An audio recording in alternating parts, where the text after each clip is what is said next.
Hello, welcome to Invisible Walls, episode 244. I'm Marcus Beer, that's Ryan Stevens, that's Justin Spear, and Daniel Bloodworth's on the end. Hey.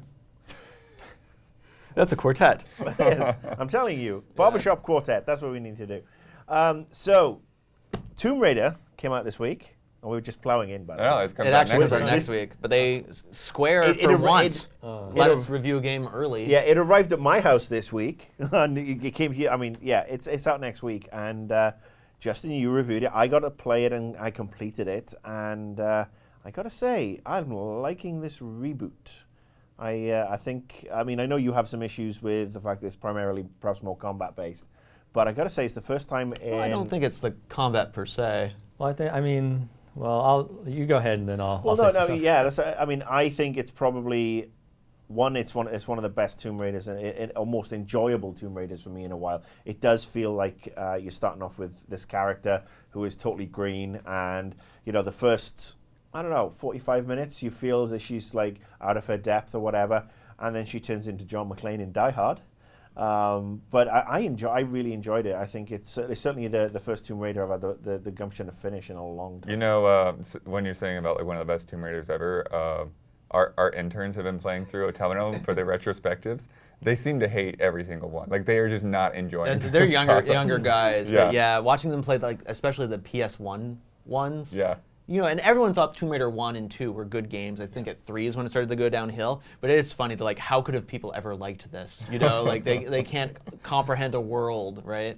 Where these were enjoyable games at one point. Even though I was never a big Tomb Raider fan, to be honest. I think new Tomb Raider, it's pretty good. It's almost as good as Guardian of Light. Not quite. And I'm being completely serious. It's the same team. It's Crystal Dynamics. Okay. I really liked Guardian of Light a lot. It's a really different kind of game. Yeah. But Tomb Raider, it's a solid, really high production values. I think they mostly know what they're doing, but I think the game design, the way that they've set everything up, keeps it from doing the things they want it to do. They want to kind of do this survival story about Lara starting green, like you said, then amping up. So in the beginning, you hunt a deer. She's like, I'm hungry, I need to eat. At one point, you're like, I'm really wounded, I need to seek medical attention. But that's not actually part of the gameplay. It's only in the cutscenes. And every system in the game is pushing you toward being effective in combat, and not just succeeding in combat and pulling yourself out of tough situations. It's about totally dominating your enemies in combats, headshots, finishing, essentially executions. Essentially a lot of the stuff you unlock. You're getting super powerful. Yeah, you're hitting a guy with like napalm arrows. She's kind of a wolf in sheep's clothing. She plays the. Oh, I'm not sure what I'm supposed to do with this rifle. So, it's totally. I think they wanted to do that, and is there a disconnect? They didn't. The game systems don't allow them to really tell that kind of story, and I think it also hurts the exploration. There is some cool parts in the game where you get to a place and it's open, and you can use the tools. The game gives you the tools at certain points you can actually use to, you shoot a rope and you create bridges, you fill out your environment. But the things that you find, the only really reward, you can get some insight into the story, which I think I have some problems with the story. I think it's not that great, but everything is just getting you EXP and your skills, the things that you as a player actually, you're upgrading Lara, you're upgrading your weapons. You upgrade your pickaxe once, it helps you to climb. Everything else is like, plus damage, super explosive arrows. So everything feeds back into just making you a more efficient killer.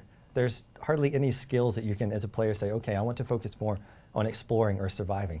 There's no surviving. You eat animals so you can level up. The only reason to kill an animal is to get some XP, level up a little bit, and then put a point into probably a combat-related skill. By the end of the game, and it's a good combat game, and I think it has some good exploration, but I think that they made the design, and it's like pointing in one direction, and whenever they try to pull off the other directions, they just can't really support it effectively. So it's a good game in a way, but to me, the way it was set up, I was just, you play the first 45 minutes of the game. It's not the marketing that set me up for this. I didn't come in this with, expecting a certain type of game. The game sets it up. They're like, look, survival. Look, Lara's vulnerable. And then they're like, okay, you are the alpha predator of Headshot Island. Just go wild. It's like in Australia where they introduce a fox, and there's little mouse rats hopping around. The fox is like, hey, and the mouse is like, oh, what's that? You know, it's this predator. This island was not ready for Lara. You know, she is the. Okay, I've kind of gone in a tirade. I think we get the point. I think no, look, right? You were going to say something? Well, no, it just sounds like something I heard where like all these games have you leveling now, right, and expanding skills. But I heard this complaint with Far Cry, where everyone pretty much by the end has the same. You have the same Jason, you have the same lore. Yeah. Maybe it's a little bit off, but for the most part, you're going to unlock all of those skills. So it kind of defeats maybe the leveling. You have a little bit of leeway in how you're going to kind of grow, but in the end, it's kind of like the old systems where it's like at a certain point in the story, you'd just be given these new skills or these new weapons. That's how the to get you to new places, the story really controls. When you get the rope arrows, when you get the kind of a block and tackle winch thing where you can kind of pull things off. You get a shotgun, you can blow open barriers. The game controls that progression. So you can kind of decide how you want to gloriously murder people. It's just like leveling such an easy way for developers to kind of, give you that little itch for players where like you feel rewarding. Yeah, it feels but good. I just kind of came off this with Dead Space and it's kind of weird like grinding accumulation of stuff. It can be to the detriment of what else they're building, the atmosphere, the story, that kind of stuff. Where, it seems like there is a big disconnect between what's happening in the story and what's happening in the player actions. It's definitely more linear than how Far Cry does. Because Far Cry, you can always you can go and skin whatever you want and then collect stuff to do certain upgrades. In Tomb Raider, you just get salvage. And I would have liked to have seen all right. So if I skin a certain amount of hunt and skin a certain amount of birds or whatever, I can improve my arrows. That would have been an interesting touch because it does see, it's like you said, you start off and she's so green, but she does become this, I've made the John McClane reference so many times because it is freaking Die Hard on an island. And that actually works for me because I really enjoyed it. I mean, you can see, there's one comment in there, early in the game where she turns and says, oh, I bloody hate tombs. And it just goes to, but then there are things you find as you're exploring, like different coins or whatever, and you start to see this love and this knowledge, this love affair come through. So as a prequel to what Lara Croft becomes, I think it's really good. The actual tomb raiding is kind of misleading because, it's Lara Croft Goonslayer, I think, more than Tomb Raider. Yeah. I mean, there's not a lot of tombs to raid, and there are some bonus ones which I haven't gone back to yet because I only finished it last night, and I've got 30% of the extras to find. But I got to say, it's really enjoyable. I mean, just coming up on, there are a couple of the levels where you feel it's almost ridiculous. It is almost ridiculous how you can, use your bow and arrow to wipe out 25 guys very, very quickly. So I think once you unlock the ability to hit people with your pickaxe, it's like, watch out, bad guys, because I'm coming to fuck you up. And that gives you more experience to unlock everything else. A guy with the gun, I actually really enjoy the little, she kind of has a shuffle move where she kind of skitters across the floor. I mean, this it's like, you're like whoosh and come in, wham, with the pickaxe. But this kind of dodge move is really fun. The combat's really good. This goes back to another thing. There's a ton of games where you murder billions of people, right? Yeah. But the question is, this is a game, and as games get more realistic, and if they set you in this mode, if they set things ringing off where you are this vulnerable person, there is that weird disconnect. Like I know I wanted to bring up, Far Cry, the crazy writer had the stories where he's like, it's about Jason's like corruption, and the friends do call it out at sometimes, but it seems like they're flipping switches at a certain point. And to go back to Uncharted 2, I didn't ever have a problem with it in Uncharted 1, but Uncharted 2, there's that point where they're like, we're in the museum, let's not kill anyone. And they have that rattling in your head for the rest of the game. And then you like violently throw that guy off the building, and to Naughty Dog's credit, I guess he swims away. But like you drop him like a billion feet, or it's like, or even like Batman in the Arkham games, it's like, I'm never gonna kill anyone. And then he beats the fucking shit out of these people, and like, they have their BPMs or whatever, but like, I'm sure one of those dudes probably has a weak heart and probably doesn't have a heart attack or something. Batman's, he's also a licensed therapeutic massager, so he's actually, just hitting the pinpoints. By hitting him. And I think one of the differences between Tomb Raider and Uncharted is the way they frame the enemies in Tomb Raider. You actually get bonus experience for headshots and for executions.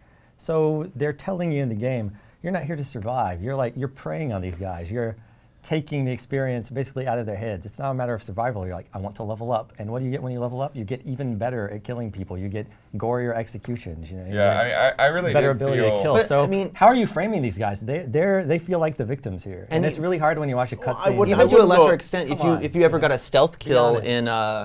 in Uncharted, right? You'd get the little ninja icon and get an Right. extra grenade, which is a much lower degree. But even there, I was like, it's a little weird when these games, their story, their presentation are being elevated to a new point where you can't just write it off as, oh, it's a video game story. If they're putting it right Yeah, in they're the putting forefront. a lot of emphasis on it, and then they don't have they haven't built the game systems to support that. They built the game systems to support like if they it's like draw you Met- out of the experience. That's funny. I think Metal Gear Rising: Revengeance actually addresses that issue more than Tomb Raider, and How so? you're ripping people in half and ripping out their spines, splooshing it, and basically this story is about he's like, well, I guess I really enjoy killing people. He's like, at first he's like, oh, I'm an instrument of justice. I'm killing these people. These people all made decisions. They're adults. They chose to become soldiers.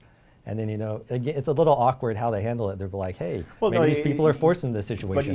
They address the humanity of the enemies more. And that game is a pure action game, purely about killing. Let's counter you can that. cut a guy into 300 pieces. Let's counter that Literally. with the assholes on the island who are paramilitary, who are shoot to kill. They, they're they are actually shipwrecked survivors that have been indoctrinated but I mean into that's a the thing. cult. Spoilers. So these are normal. But you see the amount of different there's spoilers. things that have washed up on the island. But these guys are armed. They do have machine guns and shotguns, and they are out to shoot to kill everybody, including Lara. Except one person who they want to get hold of.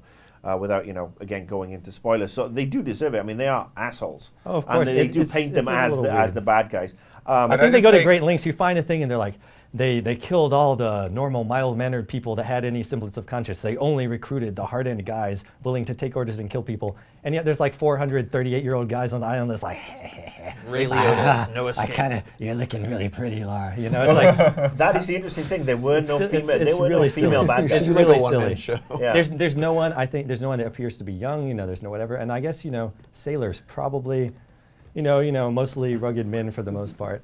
But, it's really silly. And they try to go serious with the story, and it's a ridiculous, action But I mean, Tomb comic Raider- book pulp. It's beyond that. It's beyond a pulp novel. The I level of honestly just too- killing. I think it's Tomb really Raider- silly, and they don't embrace it. They instead try to forge a serious story of Lara's character development.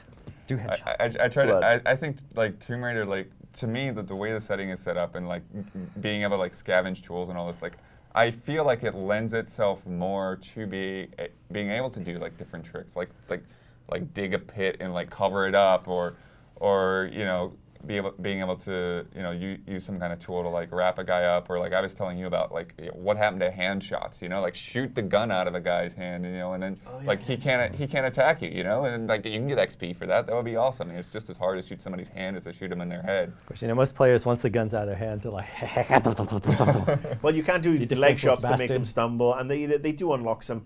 Well, when they interesting stumble, things what do you when- do then? You have a Y prompt, and what happens when you hit Y? That is the one thing that Gory actually execution. is a little bit It's fun, I annoying. like is it, the mini quick times on how repetitive they do get. Well, where, I mean, that's- all yeah, right, I know that's this true. one's going to it's going to be the Y button, or it's going to be the X button, or the B button. That's the only thing that really sort of took me out of it. It would have been nice to see more of an Arkham City style of combat evolution, where again that's almost quick time but without the prompts, where I think they're kind going. of control that ballet. Yeah, they want it to be really accessible. And the counter where you hit B at the right time, and then you get a circle that goes to Y. And I guess it took me a really long time to figure out that you have to wait till it gets to the middle of the circle to get the counter kill, because some of the quick time events are. Hit It 'em as soon doesn't as you seem like can. there's perfect timing, so there is some they want to make sure. Look, you need to hit this button, and then something cool will happen. There And is- I think it's a really, it's a good simple system. I really like the counters. I like the. But I think dodging. there's some cheap stuff. And don't get me wrong, I really dug the game. I'm really still enjoying. I want to, like I said, I want to go and get that 100%. But there are a couple of sections in it that do feel a little bit cheap. When look, she's sliding down the ravine, or she's sliding down the waterfall, and it's like all right, well we've got this slide mechanic, and let's put her in a waterfall. Let's put her down inside a cave. Let's put her going down the side of a ravine. Let's put her flying in a The parachute. through yeah. the parachute, Well, and at it's the least it same doesn't stuff, hop on and the it's not turrets. really but it's not really the most responsive, because I mean again it's because the engine does look really good. I think graphically, Oh yeah, the island it's is beautiful. it's really atmospheric, really beautiful looking. But when island. you're rushing down, it does. In some sections it gives you the slow mo because you have to blow stuff up or shoot stuff. But then in other sections you're like, all right, well I'm just going to miss this, and it just bumps you, and it's like all of a sudden we see that section that we've seen so many times on Conan O'Brien of the spear going through her head over and over and over. And that to me felt like a cheap little mechanic that was just, how are we going to get from A to B? And it would have been better served with, let's give you a couple of options. Yeah, you Maybe. can go this way and get washed down. That's true. But it would have been nice to have, all right, well, you can do your rope bridge and you can go here and here. Yeah. Well, it's like kind of like the old Dragon's Lair River Rapids, right? Yeah. That's essentially what it is. It is identical.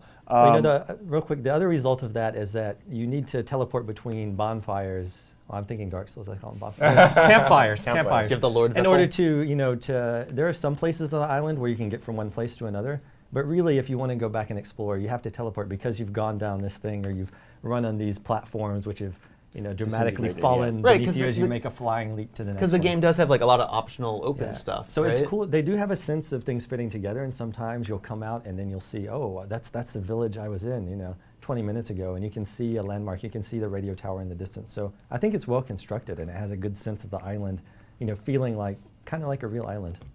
But It does. I mean, I would love to have had a chance to explore more of the wreckage of all these ships and planes. I just wish that there was they interesting touch on. stuff to find. Yeah, and it does. I mean, that's the thing. It doesn't feel like the Tomb Raider that came out on the PS1 or the first 2 or 3, because you are at a later point in Lara's life there. I think there's a lot of setup for downloadable content. I didn't play multiplayer. Did you get to play multiplayer? I did. You didn't? It's not too worth mentioning. I mean, I know that effort goes into these things. I think they pulled off an okay multiplayer, but it has a few problems. There are a lot of modes where it's survivors versus scavengers, and the balance is really, really skewed because one team is just trying to capture 3 points, one is trying to kill the other team 20 times and take their batteries.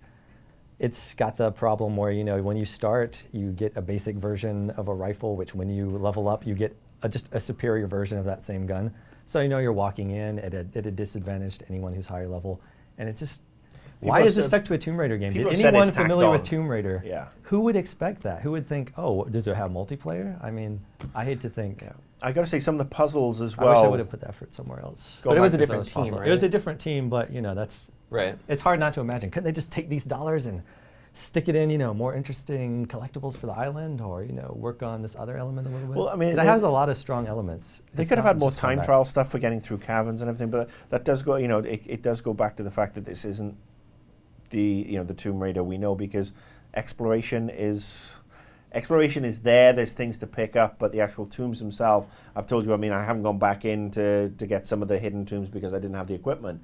But now I want to do it, and then you kind of clarified what to expect on a couple of them, and that is They're all single rooms essentially. Yeah. It's a really cool environment puzzle where you use physics to figure things out, and I think there's some really good ones. And that again reminds me of Guardian of Light has just really great puzzles, especially co-op, that require both people. So when you do these puzzles and you feel pretty smart when you figure it out, but then you open a chest and it's like XP. Yeah. And I'm like, wow, that's not even as interesting as oh, this is a Chinese coin. I guess Right. someone shipwrecked here. Oh, I guess my friends are kidnapped. But this is really interesting. Well, I think that goes If back you- to what I if you said before. rotate it Because to it the does back. show how she gets sucked in, falling back in love with archaeology. Yeah, but I mean, isn't that kind of out of place with the story? It's survival. Your friends have been kidnapped. You've gotta oh, here's protect some her, cool protect stuff. Lara. Oh, I found some cool stuff. Well, that It whole doesn't help you protect survive. That and whole it protect thing's kind of really- weird because Yeah. you also are her. Yeah. And I think there's maybe another disconnect there. Like I was thinking, I think we've all played Eco, right? Have you? Oh yeah. No. No. Okay. I mean, like in Eco, I actually felt hand-holding simulation. No. Yorda is like, I don't know, her lack of being able to do most things. It actually felt like more of a relationship than me caring about my own character. And I feel that way. I feel that way in most games I because you suspect do it. that's just marketing for the Tomb Raider thing. They really they But had they're some pushing it problems with hard. the marketing. They stepped into the No, but I mean, the sexual assault trap. Yeah, They- I played they I set played some the- traps for No, themselves. but I mean, there. I played the first 25 minutes. I got to the first bonfire in Tomb Raider or whatever. It's campfire, and Fire. you know, she has her little internal monologue going. You know, I can see where it's going, and it feels a little. You know, it's the old, you know, show don't tell. It felt a little, maybe a little gruff, and I have been watching the trailer, so I have been kind of been attuned with this stuff. I don't know. I just don't know if that sort of aspect of the marketing is really there, but it does go with the whole overall vibe, right? Of this, you know, what you keep saying she's green to the John McClane thing, right? Yeah, the escalation is actually quite. That can be quite ridiculous how you go. And It's like But I switches, felt the right? same way with Far Cry 3 No, as totally well. I agree. mean, it was Far like, Cry oh my gosh, I kinda- stabbed a guy, and then, you know. But didn't you just know go it out and was start it's a shooting people. satire? When the interviews with that guy, the guy's like, yes, it's like you or I were stuck on the island, like a normal person. It's like, you know, I oh yeah, thought that's it was all totally down to normal. his magical tattoos. Reflex, They were sort of like you reflex. just. Yeah, you know, I mean, it's like throw- once you've killed a couple of pigs, then you're fine. You know, Far Cry you're 3 ready to does- survive. They do have kind of, you know, there's kind of a knowing wink there. I mean, I don't know that they totally succeeded, but they seem, you know, they're playing with the idea of like, you know, you realize you're killing tons of people, always- right? You realize you're doing all this stuff. I always just felt to like get Far Cry levels 3 right. was on the verge of being like, yeah, like saying, we know we're in a video game. There are interviews with the lead writer where he goes into that. He's like, oh, I totally meant. It's all this stuff, interesting. and there's all kinds of layers. interesting, but like yeah. you can't even wrap your head around what he actually intended. Yeah, for I that don't- story. I don't But, think- That was like the not story makes totally clean. less sense. That's after the you rock read paper that. shotgun interview, right? There's Yeah. I think he also did one with Penny Arcade. That's has. Yeah, they're really worth reading. I haven't read that one, but I read the rock paper shotgun one. Kind of on a side, but like just again talking about like killing people. Did you played Dishonored, right? Yeah. I was going fairly non-lethal, but then at one point, you know, especially for capture, I was like, time to kill a bunch of dudes. And you know, I do appreciate things when they're like, you know, especially if they kill you, like, he was a father, you asshole, you know, like that kind of stuff. I feel like that's maybe like these little one-off things, or maybe even if they repeat endlessly, I feel like those are maybe a little more effective at actually like You know, getting still a at me little and some of that heavy-handed. stuff. It's really, you know, I think that's something that needs to come from game systems rather than, you know, putting it, or they have the Canned heart. The dialogue. heart also in Dishonored, you know, it's like, use this to help your own immersion and, you know, give you some feeling. You know, it's not. that's- I think it's the kind of difference with opposite. Dishonored, though- They're asking for you to suspend your disbelief. Well, I mean, And, look, I mean, we're Tomb point- Raider asks you and they don't give you anything to help. It's just, it's a ridiculous, crazy story. It's a ridiculous, It's crazy fun, story, it's but fun. you just summed up that it is so much fun. It is Embrace some of the most fun I've had playing a video game, especially a Tomb Raider game, in such a long Dude, time. play because it's play not Guardian necessarily- of Light seriously. Just- Okay. It's, Yeah. The No, I'll combat's follow really that. I'll arcade. put The that puzzles down. are great. Play it with another person. It's really You're good. It's the assuming I same have team. friends. You have a wife. Yeah, yeah. You Yeah, can make her play. my wife is really going to want to sit in front Yeah, of me. Make her play it, played- Marcus. I With- played withhold part of it with sex Amanda, until like she 2 plays summers with you. ago. Come on, man, that's not within my vocabulary. Withhold sex. I can really. teach you. I don't feel very sexual at all after that touch. Moving on. See, I'm helping already. But look, Tomb Raider is stupid, but it's a pant load of fun. That is, and I think that is great. And I got to say, Square Enix, and I've mentioned this a couple of times in the last week or so. Square Enix are doing a great job with the IDOS properties. Yeah. Not so much with their own shit. I think, and you know, again, I'm going to have all this hate coming at me from the JRPG fans. No, and- they even said that. What was it? Like one of the presidents or something? During like, E3. During E3. Like if we didn't look- have the IDOS stuff, we'd Yeah. be fucked. Yeah, because I mean, their mobile thing is all over the place. They're pricing it really badly over here in the US. Final Fantasy is not reaching the heights. I mean, what else do they have? I mean, we know they've got, was it Thief is still in the works, There's a which new- is an IDOS a property. new Deus Ex? Yeah. Sounds That- like that's happening. Here's a Human Revolt, I think it is, or something. That's not it, but I don't remember what it is. Look it up on interwebs. But yeah, there's a new Deus Ex. So I mean, we might see some of these perhaps in the next couple of weeks with Microsoft's upcoming announcements that we all know are coming. But if it wasn't for, it's funny, Square Enix have taken the IDOS stuff. The IDOS stuff is way better than the IDOS stuff used to be. Now it's with Square Enix. And yet Square Enix's old stuff is just rotting and feculent. Well, you know, I mean, they're successful as a publisher and as a developer. They're struggling a bit, I guess. Well, don't forget about their Ghost Trick wannabe, the murder. What is it called? The thing that was announced like 2 weeks ago? Yeah. Yeah, I don't know. Like, what is that game? Nobody has a clue. And you know, poor Dragon Quest, right? Like, Yeah, I mean- in the States at least. No, Yeah, I actually it should think that do way Square better hurt than it Enix does. as well. People will say, "What do you mean?" But you know, Square as a publisher stomped on Enix as a publisher. other Enix than- would publish riskier stuff, a little different stuff. Of course, you know, the climate's changed, the industry's different. Brainlord? But yeah, it is kind of sad to say these But guys used to Brainlord be was so cool. UK. It would That be was- nice to see them Brainlord strike was the NX. balance. But who There's developed? two different conversations going on here. But it would be nice to see them strike that balance, because yes, we want Final Fantasy to come back. We want, Dragon Quest. We want some amazing games to come back out of Japan. And I think if Did Square buy any of the THQ stuff? Anyone remember? I don't think they did. Okay. No, they didn't. It's just as well. I think they got enough on their plate, but I'm glad to see that there is still stuff coming out of Eidos, because I'd heard some dodgy rumors that Square Enix, the hierarchy, which is obviously fiercely Japanese, and they are not happy with this. They're happy with the money they're pulling in, but they're not happy with a lot of the limelight being pulled away from Final Fantasy. And from their original stuff, and there were rumors that they might want to cut it loose, and that would be a disaster as far as I'm concerned. Well, I mean, I'm sure somebody else would pick that stuff up, but yeah, I got to say that Tomb Raider and Ni no Kuni are my 2 favorite games of this year so far. Wow, really? You like Inumi Kuri? I love Ni no Kuni. I do. I love Ni no Kuni more than I've loved any JRPG in 20 billion years. I don't understand. What are you saying to me? I'm just saying it's a fantastic game, and it sucked me back into the JRPG genre, and the attention to detail they put in, and it just felt delightful and enchanting. But I've said that on the show more than once. So, but it's mainly because of the Welsh accent. And it's also it's not just the Welsh accents, it's the way they have taken the regional accents in general and have put them in there. I mean, Tomb Raider has a bunch of cool different accents. Cool or lame? Well, no, they've got Scottish guys. They got like Scottish guys. They've got. He's like Popeye. He's almost unintelligible. Well, I understood him. Haggis. Yeah, he's a gigantic. Oh, never mind. Yeah. But anyway, there's He is also. a caricature. Do you also like angry black woman? Do you like the oh hell no? But angry black there woman are stereotype? there's there's big genial giant New Zealand magical, Maori. Yeah, the magical Samoan. Yeah, he's Maori. Huh? You can see he's Maori, not Samoan.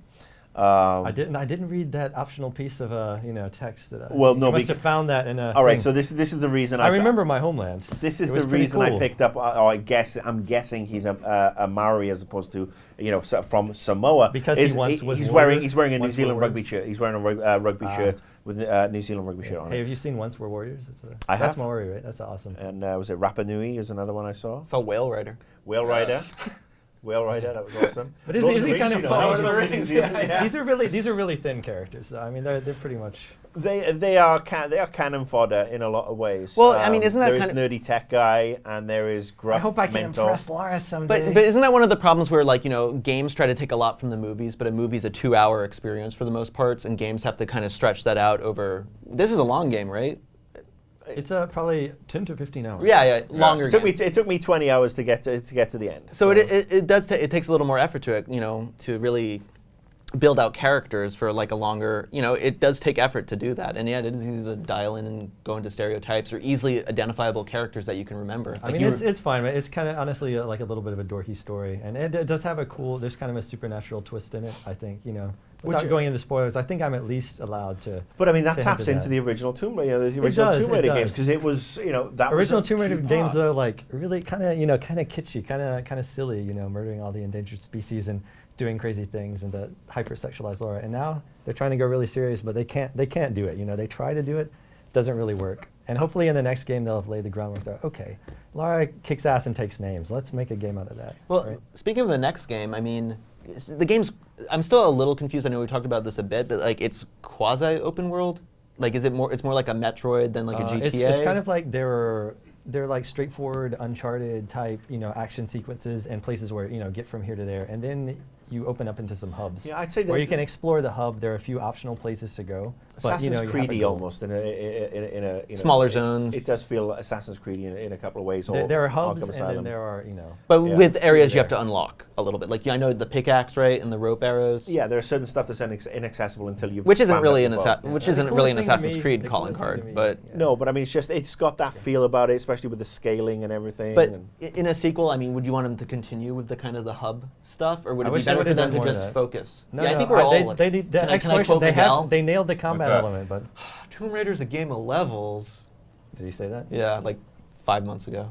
Yeah. I mean, yeah, the coolest part in that game for me is having the rope arrows and kind of creating a network of ropes where I can get from here to there and get where I want to go and then climb up here. But you get the rope upgrade and you get the pickaxe. It's like there's 20 weapon upgrades and hardly anything for actually exploring your There is only one upgrade. Of course, the for your shotgun is, racks. blow through a barrier. Pff, oh, it's a GPS. Yeah.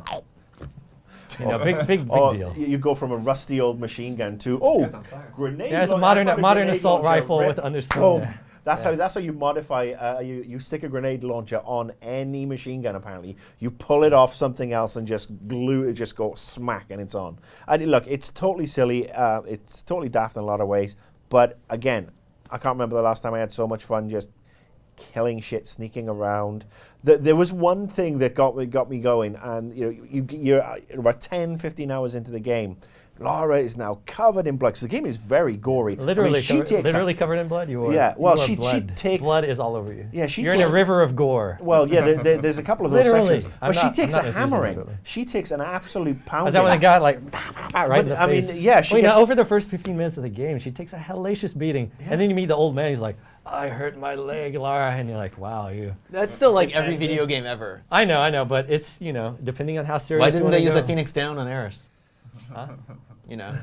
I don't know. If but only you he know, had it's- regenerated. Well, but so let me finish my Okay, point. okay. So she takes this hellacious pounding, as you said. She's covered in blood. She's battered, and yet every time she goes through a crevice, it's. They've got this one little piece of voice, but it's like, Well, I'm that's their squeezing through a ouchie sound, crevice. man. I mean, Yeah. it's Women's tennis. But it's totally ridiculous. Oh, when you hold the bow too long, there's.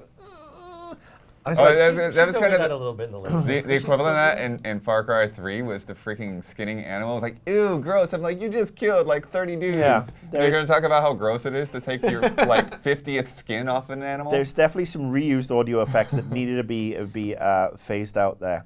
But again, It's funny that you mentioning this, and it's so funny that you mentioned Die Hard.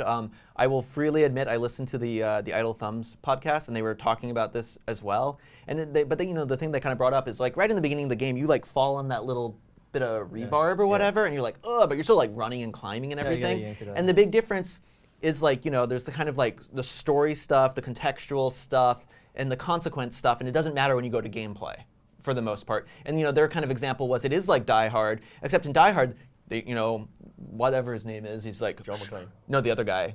Hans Gruber. He's like, shoot the glass. Yeah. And then he's not wearing shoes. And they shoot the glass, and then Bruce Willis is kind of fucked up, and it actually has like consequence and stuff like that. And okay, has everyone here played Walking Dead at this point? Yeah. Yes. You're not going to, are you? Oops. Well, no spoilers. No, I'm going to totally spoil. I'm spoiling Walking Dead at one point. Turn it off. The last chapter, the cutting off your own hand, that was really interesting. And that actually had real consequences, And like that kind of stuff is the kind of things I want to see more in games. I want to see my choices matter beyond trying to get more XP or even the good ending. The idea of the good ending and the bad ending is just like getting ridiculous to me. And the spoiler is now over. We're going to have to make sure we flag that with spoilers. I said spoiler. Yeah, I know, but we really need to flag that with spoilers. Yeah, Rot 13. you're not wrong. I mean, she gets that piece through her side, and it gets pulled out, and it gets bandaged up, even though it's deep enough to probably have torn some sort of, A few hours Intestine. later, they're like, "Hey, Laura, you should find a med kit," and she's like, "Oh," and all of a sudden she's limping, and you're like, "Wow." Well, now she's she limping, decides to but limp. then even just later on again, she'll kill 20 guys, fall off the edge of a cliff, roll down a waterfall, get up, and she'll be fine for a couple of minutes, and then it'll be, like it's just feel that cutscene-itis kicking in. yeah. Well, it's like the rule of cool. It's like if it's cool, do it. But I think again, as we get more and more closer to things kind of being realistic and not so much like classically video game, that stuff's going to be like harder to swallow. Like I mean, like when I was playing Fear 2, I've probably brought this up before. I was climbing like Fear 2. It's like you're shooting, kind of tactical, all this weird like horror stuff. Then I'm climbing a ladder where like flames are coming out, and I have to time climbing the ladder, and I'm like, I feel like I'm playing a video game. Oh, I am playing a video game. Well, that's the thing. We have to take everything with a grain of salt. I mean, we want hyper realism. We want all this contextualized I don't stuff. want that. We want to go, Don't put that on me, But I man. mean, we want all these other things. But Verisimilitude. it's also just nice to have a silly, fun video game where you do bounce around off the walls. You're practically indestructible. But I and think you we- can kill half a dozen You people can't do with both, headshots. though. I think we're on the cusp of something new, though. Like I'm still really curious, and I've brought this up a couple times around the office. I'm still really curious in The Last of Us. The infected people look similar, but all those cutscenes and gameplay stuff that we've seen where you're fighting other humans, all of those humans look different. Like they look like unique individuals. And that game, like just the sounds in that game, I mean, it's a little unsettling. You know, and there is a young girl there too. Well, I have high hopes for Last of Us, really, in terms of, I'm sure you will kill a good number of people, but maybe not by the hundreds, maybe by, maybe it won't be quite as dehumanized, and maybe you won't get XP points for, blowing. And how tense would that be if like it really is like these like little almost arenas where it's. Well, they have mentioned, I think, arena's not that a good word, a no kill run might be theoretically possible. I think they've actually said that. You can at least avoid combat sometimes. Not really an option in Tomb Raider. So Tomb Raider versus Uncharted for you? Maybe very rarely. Actually, you know what? It's funny. Uncharted. They imitate each other. Well, Uncharted is more like the original Tomb Raider in a lot of ways, I think. And then the new Tomb Raider is just a barrel of fun along the lines of Far Cry. I mean, it's just shooty, and I like I said, I'm thoroughly loving it.